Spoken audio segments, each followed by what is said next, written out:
It is your girl Najwa. Welcome back to my channel. Please do me a favor, if you have not already, go ahead and click the like and subscribe button, hit the bell so you know whenever I post a video. Just before we get into it really quickly, I wanted to give a little update. I want to clarify because the other day, or what was it, Friday or Saturday, one of those, I posted a post just of a gif of a woman dancing, and I was like, yay, Trump's going to jail, and there was a little bit of confusion about that, so I just wanted to clarify really quickly. Donald Trump is not in prison yet, okay? And at the time that I posted it, he was not in prison. He was not arrested. Um, Essentially, basically, what's happened right now is he's been arraigned, okay? There's been an arraignment. There have been 34 felony indictments. And basically now the federal prosecutor, the DA, will try and follow up on these convictions and put Donald Trump in prison. But the way that New York law works, trials get kind of dragged, and it might take time, and so he might not go to prison until and for a year. The buzz that I keep hearing is December. Like we'll come back in December. But basically, even when he does go to prison, which I really do think that he will. Just looking at the way that things are going and looking at the research, I think that he will. Usually the way that things go is that these politicians, these big, super rich guys, they don't go to, Rikers or whatever, or really, really rough prisons. Their prisons have tennis courts, and, they can email, they can have a desk and a little office and all types of stuff. So, but still, just the idea that this man is going to be locked away and that justice is going to happen. That's why I posted that post, and I'm sorry if I confused anybody. So with that being said, let's get into it. I hear you're a priest. Yes. Guess you believe in hell, then.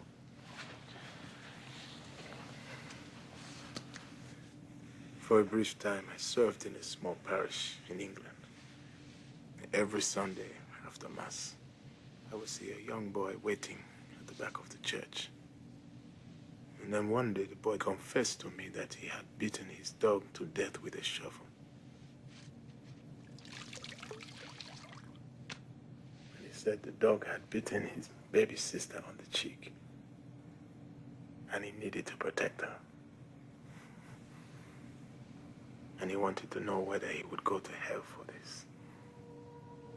I told him that God would understand, that he would be forgiven, as long as he was sorry. But the boy did not care about forgiveness. He was only afraid that if he did go to hell, that dog would be there waiting for him.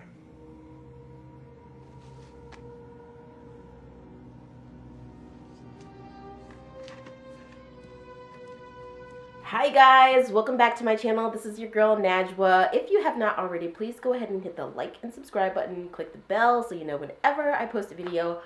Why did I play that that lost clip at the beginning? Well, we're gonna get it right into it, and I'm gonna explain to you exactly why. Let's talk about Trump and how the Trump era has just led to taking like 15 steps back in race relations, and how, like an abuse victim, who later on addresses some trauma that they've had. It's almost like childhood trauma, how that little part of your brain just blocks it out for some time, and then later on these things start coming up and you think, wow, that was really, really bad. That's sort of how I feel about the Trump era. I feel like people are finally seeing him for what he is, and his reign is coming to an end. And I look back on the past 7 years, and arguably before then, I'm gonna say since 2014. So let's go ahead and say, what would that be? 9 years. I'm gonna say like the past 7, 8, 9 years. I feel like I've finally identified what it is that was just off for me, because I felt off for a while, just thinking about what's going on. I moved to Europe back in 2006, 2017. I started traveling back and forth to Europe in 2016. And I talk a lot about this in my book. I told you guys I'm writing a book about finding love as a millennial. I'm hoping to release that sometime this year. But I mean, ultimately, that's really to help millennials with love. So it's not really just about, Trump or anything like that. But there are some things about kind of what has happened that's led me up to, marriage and marriage as a millennial, and kind of how our dynamic is a little different. But I just very recently was thinking about the past, like I said, 6, 7, 8, 9 years, and how things that happen in my life, things that happen to people around me, and the world at large, how that's connected to Trump. And I feel like he is finally getting retribution for these things. So we're going to talk through some of that real quick. Okay, so that lost clip that I showed, how does that have to do with Trump, and who's the dog? Who's the little sister? Who's the little boy? I think that Trump is definitely the little boy. And I think the dog is minority communities, subcultural communities that have been vilified and persecuted for the past decade, that have been spearheaded by this orange man. So, a couple of things. Growing up in America in the 90s, I remember this one episode of Seventh Heaven. I loved that show, Seventh Heaven. There's this one episode of Seventh Heaven where Ruby brings home a Muslim friend. And you know that, the family in Seventh Heaven, their family is very devoutly Christian. Like, I think that the dad is a pastor of a church and stuff. And that was one of those shows that was quite a wholesome family show. I mean, the family itself was quite white. But the people who would come in, shift in and out of their lives, they actually showed a lot of diversity. And I appreciate it for that. So there's this episode where Ruby brings home a Muslim friend. And at first, her very, white American conservative family is just kind of clinched. They're very clinched. They're very, very clinched. And it's not anything of a big deal, but by the end, basically, it somehow shows to merge how they embrace their daughter's new childhood friend of a different faith, and how they kind of roll patriotism into that. There's a lot of patriotism in the episode, and it somehow juxtaposes being patriotic with embracing other cultures, embracing tolerance and diversity and acceptance of other cultures. And that was the kind of stuff that I grew up with. I think back to pre-Trump days, even going back to George Bush days. So Lost is one of my favorite shows. And I mean, that was produced during the time where George Bush was president. So, a lot of things that George Bush, he was a Republican, and he did some questionable things. The war in Iraq is deeply frowned upon. But the difference between George Bush and Donald Trump is that George Bush, is a true politician. He's devoted his life to politics, and he understands politics, and he understands policy. But the other thing is that George Bush also was not the kind of new age GOP personality that kind of couldn't listen to the other side, that felt a deep sense of hate and sort of disgust for another perspective. And and then kind of skip forward to the time of, a lot of things that people don't know about George Bush is that, for example, he was really instrumental in helping towards AIDS research in Africa. People kind of just think about him as the dude who screwed up with the war in Iraq, but there were some positive points of George W. Bush's presidency. I was looking at Asa Hutchins, he is a Republican, and he's just announced that he's running for president. Like, as someone who falls pretty center left, obviously, at least left, you guys probably know, but I'm pretty center left. Like, I wouldn't mind a Republican candidate. It just needs to be a Republican candidate who takes into account that other people exist out there, that, you can hurt people. Political correctness shouldn't be a weapon to be wielded and thrown back at the left. It's actually something that affects people. It shouldn't be that hard, that absurd to ask people to just try and be tolerant and sensitive of one another.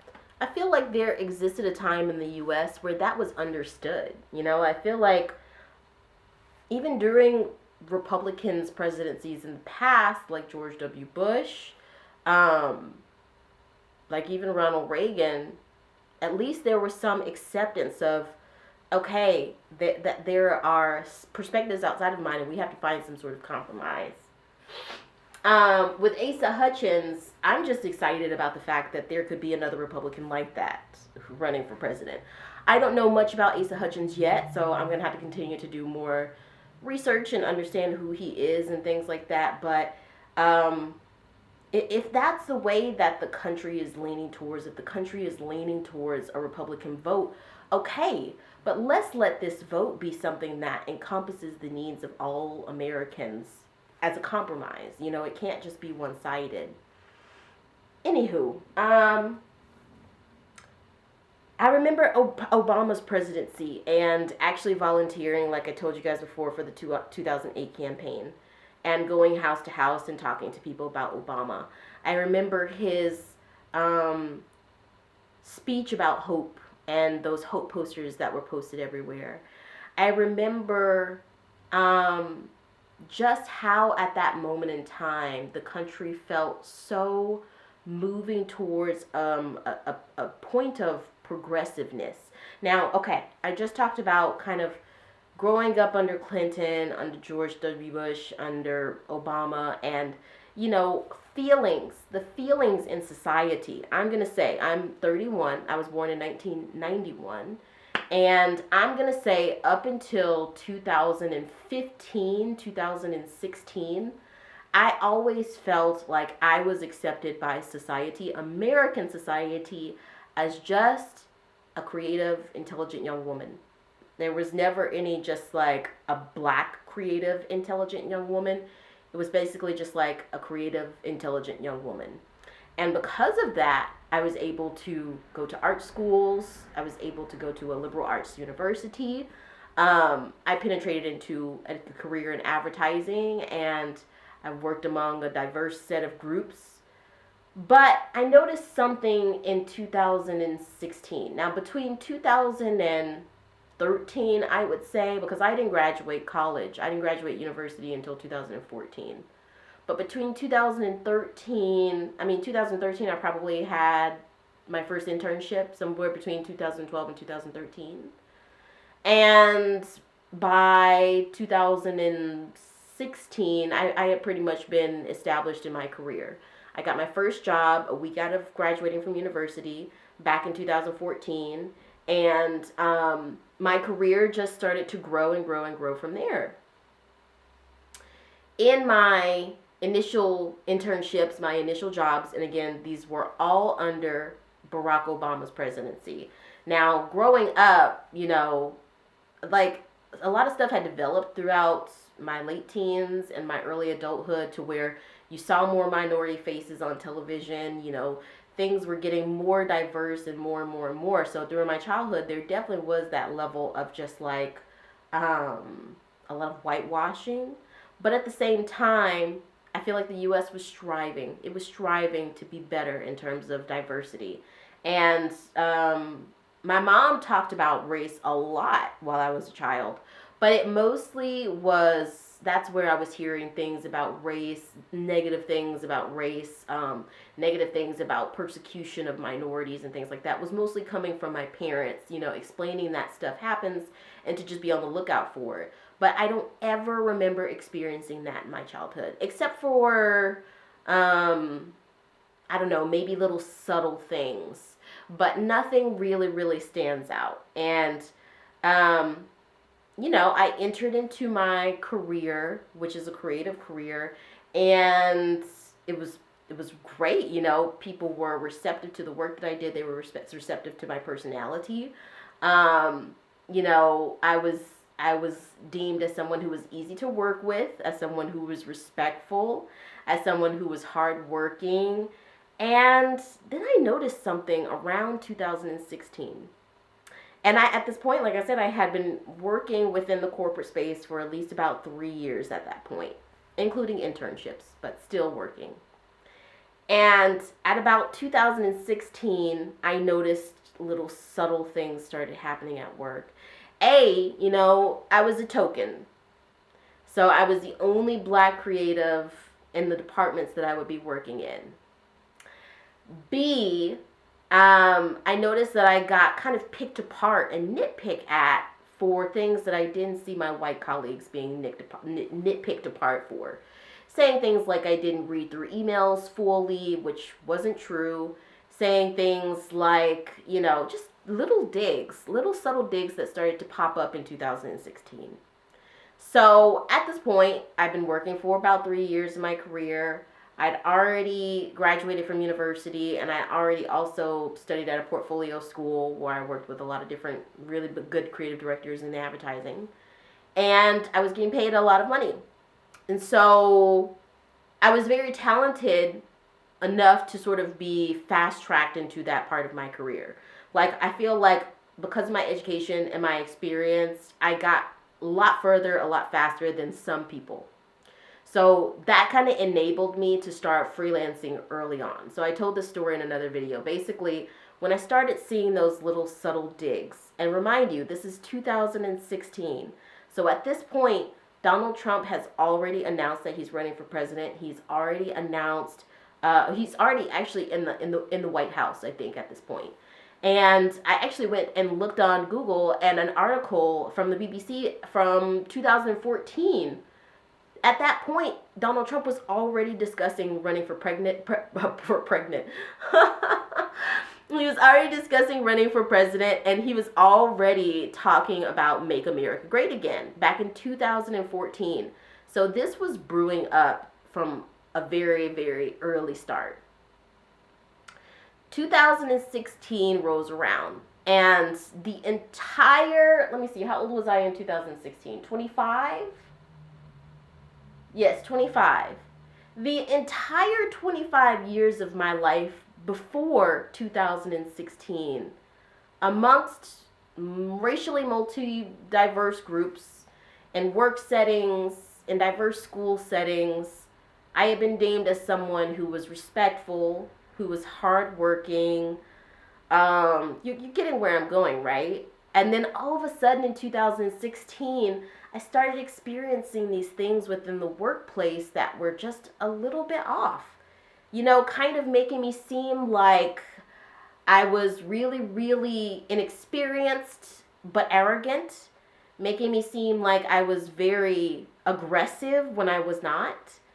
And I just didn't know what was going on. And at this point, I hadn't associated it with Trump. I hadn't associated it with the rise up of these white supremacists or anti-minority, anti-black, anti-women, whatever kind of far-right radicalism that was stemming up. Because I don't think that we really knew. I mean, I think if a lot of people, including some of the Democratic representatives, governors, council people, councilmen and women, presidents, presidential candidates, across the board, lawmakers, I think if they could have got back in a time machine in 2016 and really saw the implications of what Donald Trump would kind of, and this, we can't attribute all of this to Donald Trump, of course, but he sort of opened the floodgates.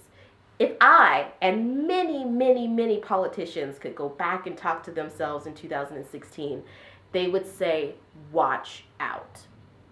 Now, from between 2016 and 2017, when I left the United States, because I knew that I wanted to travel, I felt like I really wasn't getting what I needed in my country of birth at that point. From age 0 to 25, I had always felt like I pretty much got what I needed out of my country. But around 2016, at the age of 25, I felt like I wasn't getting what I needed. But I knew that I still loved my country. I knew that I still wanted to continue to cultivate my career. And so that's when I started freelancing. I was like, okay, you know what? People are being weird. They're making me seem like I'm some monster when I'm not. When I never ever had those problems in my 25 years of life, you know? And even though my career had really just started within those 4 years or whatever, before that, I mean, I'm not like, I grew up in a middle class family, but I didn't come from a rich family. I paid for little clothes and things that I wanted, or extra stuff when I was going to college by having a job. I worked at IHOP. I worked at the International House of Pancakes, and that was actually a really fun time. But, you know, I did that for 4 years. I did that from ages 16 to 20, literally. So I am no stranger to hard work, not a stranger at all. But from ages 0 to 25, from 1991 to 2016, you know, never really experiencing too many different problems in life. And like I said, I am no stranger to hard work. From ages 16 to 20, you know, I came from a fairly middle class, lower middle class background. But, you know, for things in high school and college, when I went to pay for a cute scarf that I saw that I wanted to buy, or a nice necklace, or whatever it was, I worked at IHOP. I worked at International House of Pancakes while being a student to, you know, help fund things that I cared about and that I wanted. I'm not a stranger to hard work.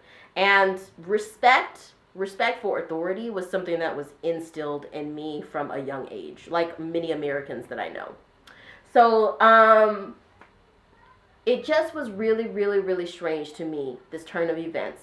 And like I said, if we could get into a time machine and tell ourselves what was going on, we could. But at the time in 2016, I just saw it as something is weird and I'm not being fulfilled. My truth is not being fulfilled here in my country of birth right now. So I want to travel and go and see what the rest of the world is like. And maybe I'll figure out what it is that, you know, I need. I'll figure out what it is that I want. And all the meantime, though, I still was working with clients in the U.S. Either I would stay in, you know, wherever I was, like London or Paris or Rome, and I would have a client or a contract or something in the U.S., whether it was in Chicago or New York or Los Angeles, and I would either work it remotely while I was traveling, or I would have a short-term contract in one of the business hubs in the U.S., in, you know, Los Angeles or San Francisco or Chicago. I'd stay there for 3 months, 4 months, 6 months, whatever it is, and then I'd pack up and go back to Europe. And eventually, I mean, after traveling around a lot, I decided where I wanted to stay was Paris. And so that's what kind of started me coming to Paris, you know, for 3 months on a tourist visa and then going back and working. And then eventually I just, you know, I actually applied for a visa and just started staying here as a resident, which, you know, if you want to do something like that, you need to basically find your way to do it. Me, I entered into it through studying, you know, as a student, and then eventually I was able to, you know, move on to other things. Like now I have the EU family member visa and things like that. But essentially, I knew something was off in 2016 in my country, and violence was rising up. People just seemed to be out of themselves. That strong, proud, diverse, and proud of being diverse America that I had grew up in between the ages of 0 and 25, it was shifting at 25, and I couldn't really point my finger to it. I couldn't put my finger on it, but I just knew that my whole persona, my whole thing was just being misinterpreted for some reason. And I was like, I have a talent. I have a raw skill that I've not only been trained for, but that just comes to me naturally. And I see that I can make money from it and not have to actually sit down and, you know, work in a company that seems to hate me. So I was like, okay, I'm going to start freelancing. And that has been quite successful for me for the past, 2016, like I said, 7 years. So, I started looking at some statistics. Now that Trump has been arrested, it's been pulling up a lot of that stuff back between 2016 and 2021 for me. You know, I went back and I thought on it, and I was like, dude, today I was downstairs in the kitchen, I was thinking, dude, did I move to Europe to get away from Trump? Because at the time, I rigorously and intentionally and vehemently denied that, because many people have asked me that. They were like, oh, did you move to Europe because of Trump? And I'd be like, no. I was like, I wanted to travel, which is true. I wanted to discover how people lived in other places, which is true. And I knew that I wanted to live in Europe for a really long time. I just didn't know where. So, but now thinking back on it, I'm like, wow, I think that Trump was a big part of this. I did not feel comfortable in my own home. This man made it feel absolutely uncomfortable to live in my own home. And you know what? I would not change a thing. Now, I'm always going to be American at heart, you know, and when the time comes, if I have the choice to either relinquish my American passport or just maintain dual citizenship, I would choose dual citizenship if I can keep it. But if it comes to it and I have to relinquish it, I'll relinquish it. But America will always have a soft spot in my heart, you know, and I wouldn't change anything about where I came from. But when I came to France, you know, France has a really, really long history with African peoples, with revolution, with this mentality of solidarity and liberty. It's sort of like America was back in, you know, prior to 2014 to 16, you know, what we were just talking about. And so, but even here, mentalities like that are stemming up because Trump and what he's done has reverberated around the world.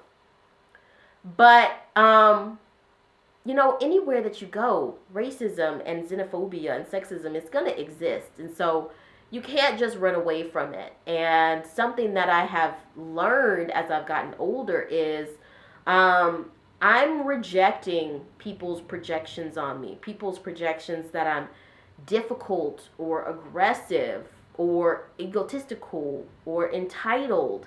You know, those labels really have gotten thrown on a lot of people. Right after Trump's arraignment, he went to go do a televised event where he trash-mouthed Bragg's wife and his daughter, talking about those people who worked for Kamala, and I don't know. I don't know.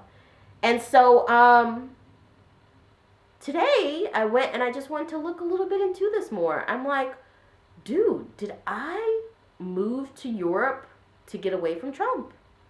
Did I move to Europe to get away from Trump? Ultimately, I'm going to say no. I don't think so. Ultimately, I think that whether Trump was in office or not, the same thing probably would have happened. Because, you know, it's just like Mark Twain said, you know, one way that bigotry just sort of festers and grows is by sitting in your corner of the world and vegetating for eternity. And I had felt that from a very young age. From a very young age, I had the sense that the end all and say all was in America, and I just wanted to see what was out there, you know. And I feel like you really cannot be a racist. It's impossible for you to not be an anti-racist if you go and travel and see how people in other parts of the world live. I mean, Trump is probably a well-traveled man, but he is an example of abhorrent white privilege. What happens when abhorrent white privilege is never, ever, ever checked. Ever checked. I mean, and I feel the exact same way about Jordan Peterson. Jordan Peterson to me is like a very, very, very watered down version of Trump. The more that I delve into this guy, the more that I see that he's super problematic and his supporters are problematic. I made a video about him and how I didn't understand him. And this guy came in. I mean, you can go on my channel and look at it if you want. he came in sort of belittling me and being condescending and stuff. That same subtle stuff that I told you about that I had never experienced before Trump, but that started to stem up after 2016. And I basically just told him my thoughts, and I left it there. And I tried my very best to be respectful because that's what's just inherent in me, and I won't ever abandon my trying to be respectful. But it just was enlightening to me because it told me that Jordan Peterson really is the type of person. He seems like the type of person like Donald Trump who just has blinders. They're not listening to any outside perspectives that are saying, you are hurting me. Like, you are hurting an entire group of people, multiple groups of cultures, not just me, but many like me, and many like him, and many like her, and many like them, And they hear absolutely nothing from that. With Donald Trump, I feel like many people stayed silent for a very long time, probably because, like me, they just kind of weren't clear on what was going on. It took some time for that clarity to sink in. And I think many people like me were uncomfortable of speaking about it. We're uncomfortable about checking these extreme far right type of characters because immediately you would be labeled someone from the cancel culture, someone from the extreme leftist culture. Immediately you would be labeled as anti-American or anti-Western world or anti-male, whatever it is. And so I think a lot of people, not just myself included, but tons of politicians who have had the power to check Donald Trump, have had the opportunities to do that, but they didn't because they needed more clarity on it, A. And B, they had a boot on their neck. They had a knee on their neck. Donald Trump has been the proverbial knee on minorities and the country as a whole's neck for years. And I am no longer shutting my mouth about it. I feel like a lot of people are no longer shutting their mouths about it.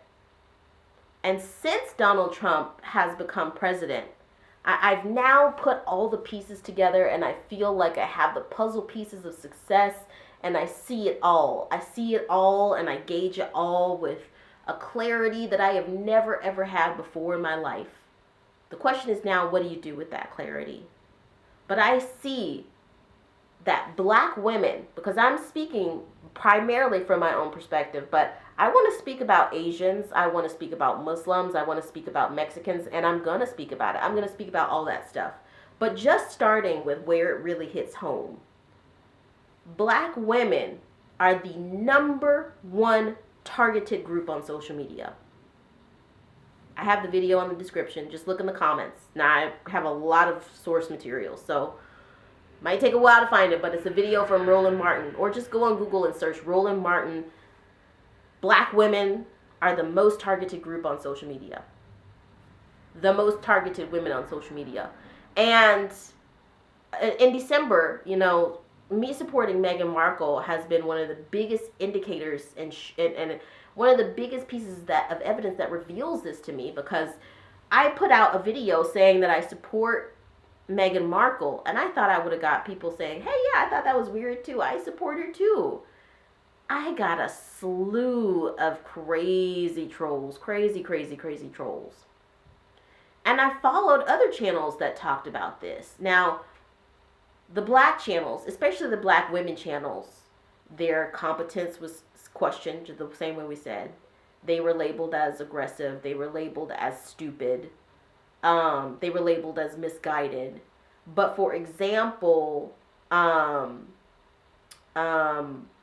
white channels, the channels with white hosts who spoke about the same thing did not get targeted in the same way. I really love Claudia Boleyn. She talks about Meghan Markle. I looked on her comments and it wasn't the same. I think his name is Owen Jones. I looked at Owen Jones. He was saying the same things that I was saying. He didn't have all of this hate targeted towards him. It was the same feeling of when I was in the workplace where I was performing just as well, if not better, than some of my white counterparts. And I was more respectful than them. And I was still labeled aggressive. I was still labeled incompetent.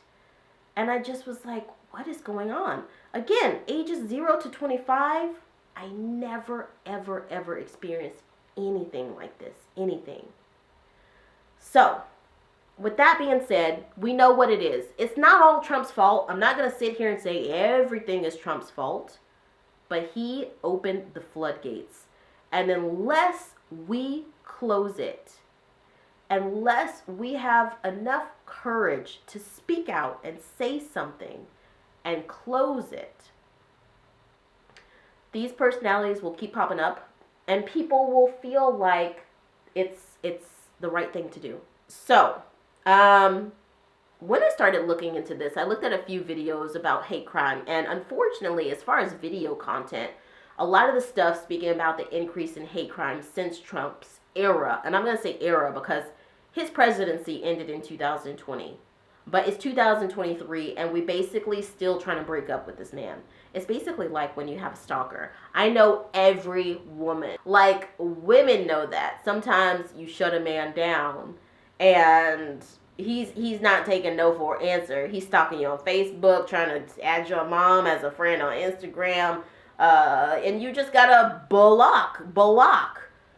And that's that toxic masculinity, that toxic white privilege that we've been talking about. That if we don't call it out, you know, if we don't say this is toxic AF, dude, you need to stop. Go get some help if you need to.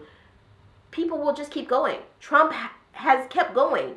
He's like a dog with a bone, and he's not letting it go because he has never, ever, ever been checked. So I went, and you can look at the source materials, but so just some examples. So there's a video from Al Jazeera talking about the increase of hate crimes since Donald Trump had taken presidency.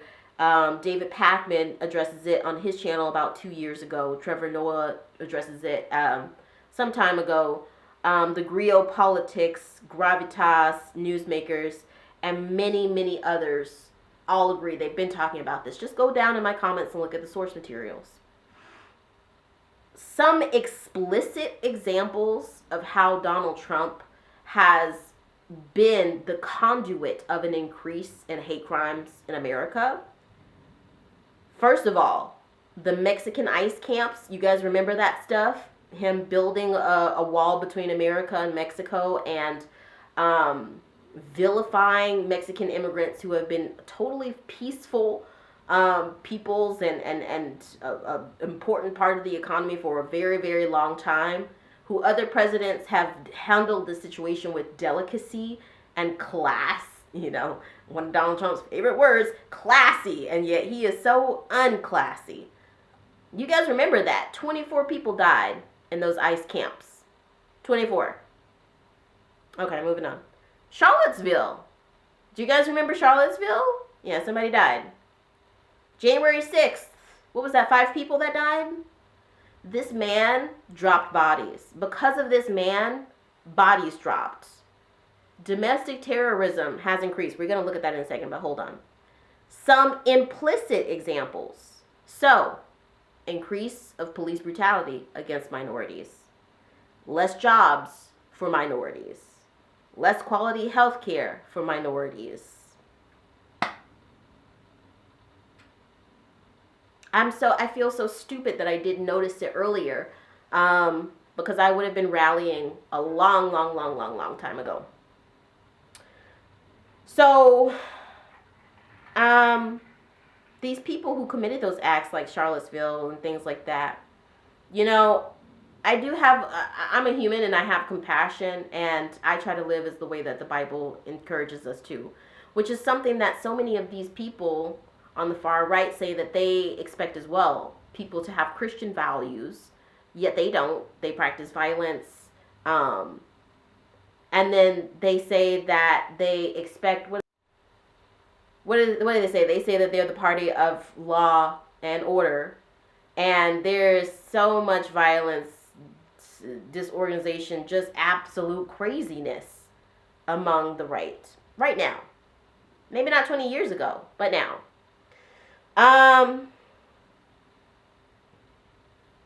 And I get that. I get that you can feel like your way of life is being threatened. What those people are feeling is what minorities have been feeling for at least the past 60 years. And going back further than that, black people, at least the past 400 years. Again, why when black people talk about their ancestral persecution, they are vilified. But when Jews talk about the Holocaust, it's not the same thing. But, the same thing is happening to many Jews and Asians as well. Donald Trump has targeted a lot of Jews with anti-Semitic rhetoric, and that has increased that hateful rhetoric towards them from Donald Trump's followers. So, just to wrap up here, let's look at some of these statistics. So this first one I thought was really interesting. It is from Global Terrorism Database. And the study is from 2000 to 2018. It is labeled Terrorism in the United States by Ideology. Now, one of the biggest things that I feel like I've seen stem up since Donald Trump's presidency, and you know what? Donald Trump's era. Because his presidency ended 3 years ago. But he couldn't let it go. That's mental illness. That's not a strong leader. That's mental illness. And you know what? Like, the reason that economies get hurt with people with far right, administrations like Trump's administration is because they alienate and kick out people, just like what's happening with Brexit. They alienate and kick out people, immigrants, people of color, based on xenophobia, based on racism. And then later on they realize, shit, they did the jobs that we don't really want to do. Fuck, bring them back. But it's true. How can you expect your economy to last? How can you expect to enjoy all of the privileges that you've afforded in life when the people whose backs that you've been walking on to get those privileges, you kick them out of the workforce, you kick them out of government, you kick them out of the administration? Come on. How about this? Stop walking on anybody's back to uphold your privilege, to uphold your wealth. How about you build it on your own like all of us have had to do? You tried that for 1 second and you would be mad, you would be pissed off. It's just like I was talking to my mom the other day. If some of these far right characters had to live one day as a minority individual, seeing that they are not afforded the same privileges, they just be over in the corner shaking like this. But we can't. We can't. Black America is proof of that. It's like my mom said the other day, we're roaches. We don't die, we multiply. We are proof of that. We have had to fight for everything that we had. Even the right to just have it acknowledged that we were wrong. So many far-right characters want to pretend like slavery didn't exist. Want to forget about that. And you know what has been the result? Far-right terrorist group, domestic terrorist group, have been on the rise since Donald Trump basically came on the scene. Now, I told you earlier, the BBC showed that Donald Trump started talking about Make America Great Again back in 2014. You look at this chart, and there is a very, very noticeable increase at 2014. Now, the way that it's going before, it goes up, it goes down, that right there is not an outlier. That right there is the natural flow of swing politics, the natural flow of economics. Things go up, things go back down. But you look right there at that 2013, 2014 mark, and it shoots on up. We know what that is. It's not solely on Donald Trump, but he had basically gave these people the green light to say, it's okay. You don't have to hide it anymore. Come on out. Come on out of the woodwork. It is time to educate. It's time to educate. Take a look at Germany. We saw the surge of all the neo-Nazi groups in Germany. They put in millions of euros each year in order to spread awareness and educate about tolerance. Because sadly, some people actually really need to be taught. I know for many of you, you would think, just be nice, don't be racist, be kind, it's easy. Many people had to be taught. And these statistics, some of the statistics that I'm sending you, Trump's followers became more racist, more prejudiced, more sexist, more xenophobic as time went on, and the people who opposed Trump became less. What else do you need to know? Some people who have been radicalized into these like far-right extremist groups, far-right white supremacist groups, hate mobs, the neo-Nazis, the KKK, many of the people, the people who go and shoot up, places and all of this stuff, many of these really extremist people, they were kind of like the straw that broke the camel's back. Donald Trump came in and they were just like, but some of those people, they were fairly moderate before Trump came into the picture. And I'm sorry, but he just prophetized off of many people who were lonely and have fears. We all have fears of the changing implications of society. The difference is, over the past 7, 8, 9 years, the far right has taken that fear. They've weaponized it, and they have done nothing to progress off of that fear. They've made things worse. We all have fears. We all have fears about the changing tides of technology, of global issues, of the economy. But what are you a part of? Are you a part of the solution, or are you a part of destruction? Some people who were those moderate people who kind of just like Donald Trump kind of just pushed them on over to the other side, because they were sort of vulnerable and susceptible. If the U.S. had put in place some programs, many government-sponsored programs that denounce far-right extremism, domestic terrorism, that educate about tolerance, about critical race theory, some of that could have been avoided. We have the answers now. We have that insight now. So let's go ahead and change this narrative. How can you guys do that in your easy ways? Write to your lawmakers. Write to your councilmen. Write to your mayor.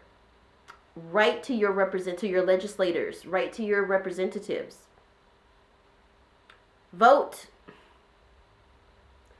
And spread the word amongst your circles. Don't be afraid to talk up, because for a long time we have been afraid, and that's how this has festered. We sort of thought, okay, this can't grow. I mean, we're in this day and age, this type of mentality can't grow.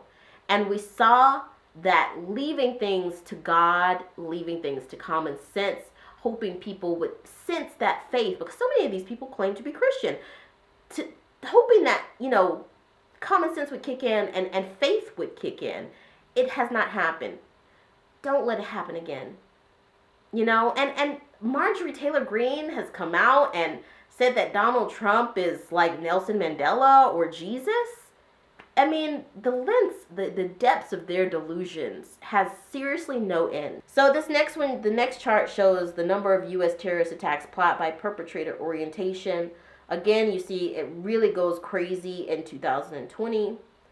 There is another one, source data compiled by CSIS Transnational Threats Project, U.S. terrorist attacks, plots, and fatalities from 1994 until 2021. And this one goes a little bit further back than that, terrorism in the United States by ideology.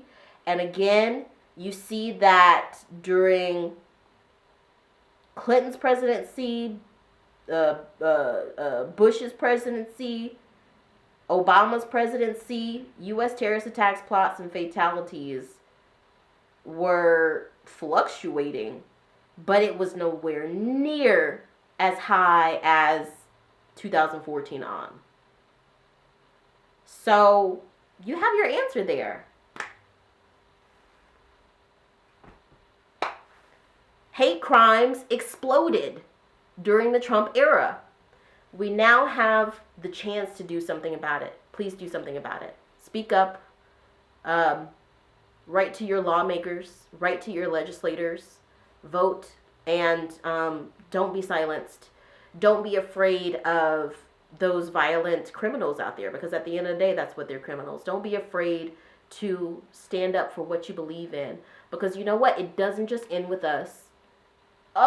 Especially as someone who is in an interracial marriage, I know that one day my kids, my future kids, could be subjected to this stuff, you know, and even worse, they might be subjected to an even worse level of this because of their mixed race background. And so I got to do my part. If I'm going to bring some little brats into this world, they need to be brats who are not afraid to speak up for what they believe in, and do what's right and be respectful.